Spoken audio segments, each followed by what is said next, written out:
A pandemia do coronavírus mergulhou a Europa em mais uma crise. A resposta do Bloco Comunitário à emergência está sob avaliação. Do surto de desinformação na internet à aprovação de medidas que conferem amplos poderes aos partidos no poder, a União Europeia enfrenta desafios sem precedentes. Para falar sobre tudo isso, temos connosco a Vice-Presidente da Comissão Europeia para os Valores e Transparência, Vera Jourová.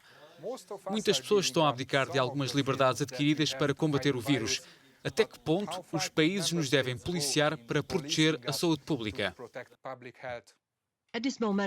Neste momento, temos 20 países que possuem esses regimes especiais de emergência. A sua pergunta é sobre até onde devem ir. Existe um princípio de que, mesmo em situações de emergência, as medidas adotadas pelos governos, que fortalecem poderes, devem ser estritamente necessárias, proporcionais e limitadas por prazos concretos. E devem estar sob controle parlamentar muito rigoroso. Isto é, o controle do lado do cidadão através dos representantes no Parlamento. E, claro, também os média têm de fazer o trabalho que lhes compete. Esses são os parâmetros e é isso que estamos a ver agora. Estamos a monitorizar os regimes em todos os Estados-membros. Provavelmente vão surgir novas medidas. Alguns governos gostariam de rastrear os telemóveis da população para seguir as pandemias. Está preocupada com a proteção de dados? Neste momento, não. Isso aplica-se também ao uso dessas ferramentas. Queremos que as pessoas deem consentimento informado, específico, por fazer parte no uso dessa ferramenta. E para esta solução digital, que vai ganhando terreno em quase todos os Estados-membros, aplicam-se as mesmas regras dos regimes de emergência. Não devemos usá-las para sempre, porque são medidas específicas para períodos de emergência. Acha que o coronavírus vai mudar as democracias europeias? Acho que é um ponto de viragem em várias perspectivas. Os otimistas dizem que, depois da crise, precisamos de começar a criar algo novo. Em especial o mundo digital, que agora está a ajudar muito a ultrapassar esta crise, deve ganhar um novo dinamismo. Mas sobre democracia, Estado de Direito e direitos fundamentais, o que eu penso realmente é para voltarmos ao antigo normal. Porque tínhamos e ainda temos o melhor sistema que já inventámos para a sociedade.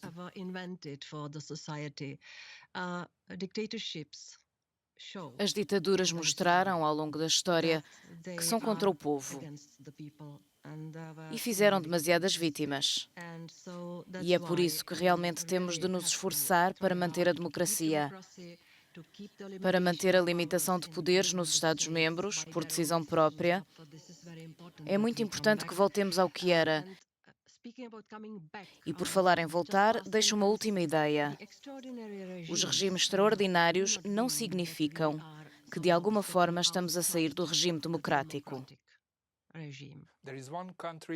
Há um país, a Hungria, onde não está realmente claro quando é que a lei de emergência vai ser retirada, quando é que as medidas de emergência vão ser levantadas e como é que isso vai ser feito. Acha que a Hungria ainda é uma democracia em funcionamento? Essa é uma pergunta complicada e eu não lhe vou dar uma resposta direta.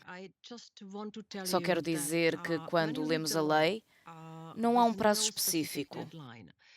E quando discutimos isso com os parceiros húngaros, eles dizem-nos que o Parlamento pode parar o regime de emergência a qualquer momento.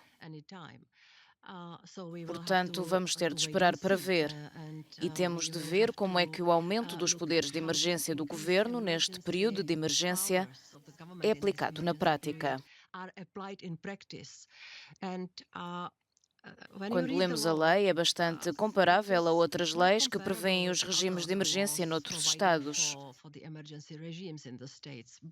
Mas o contexto é difícil, porque havia pouca confiança no passado em relação ao governo húngaro e ao primeiro-ministro.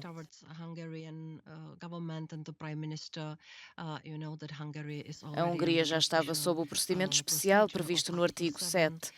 Portanto, quando lemos a lei nesse contexto, é claro que nos diz que devemos permanecer vigilantes e analisar a aplicação da lei.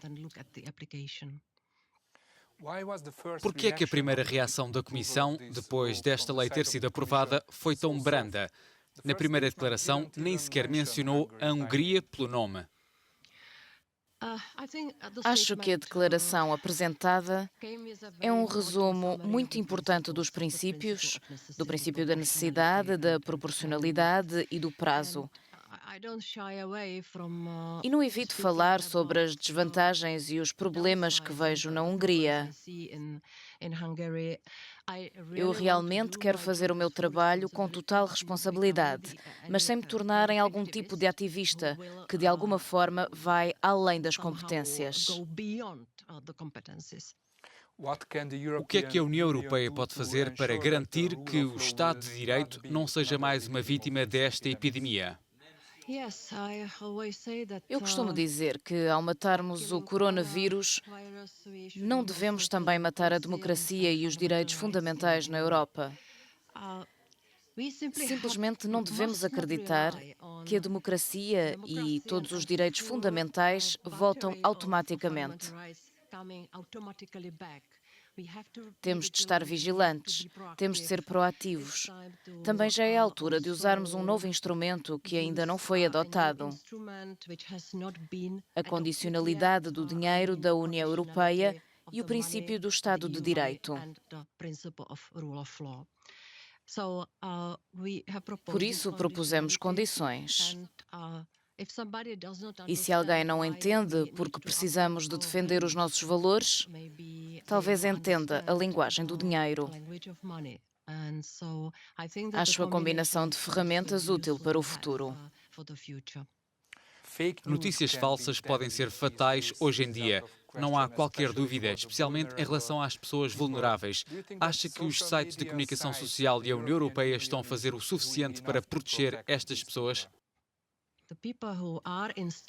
As pessoas que estão em stress podem ser mais fáceis de manipular e mais fáceis de ameaçar e de serem assediadas com ofertas imorais e, por vezes, até ilegais de alguns produtos. Este é o momento de agir contra todas essas práticas injustas. É nisso que trabalhamos, para dar prioridade às informações confiáveis e minimizar o aparecimento e impacto da desinformação. Quais são os países mais ativos na disseminação da desinformação e como é que a União Europeia os enfrenta? O nosso Serviço de Ação Externa identificou no último relatório e também em relatórios anteriores uma produção muito intensa de desinformação de fontes pró-Kremlin. O que continua a acontecer durante a crise do coronavírus. Vemos que a propaganda contra a União Europeia aumentou. Acredito que nunca vamos lutar com as mesmas armas. Não vamos usar nenhum tipo de propaganda suja contra aqueles que produzem essas notícias. Temos de lutar dando às pessoas informação de confiança, com factos e números fáceis de verificar. Acho que essa é a melhor resposta.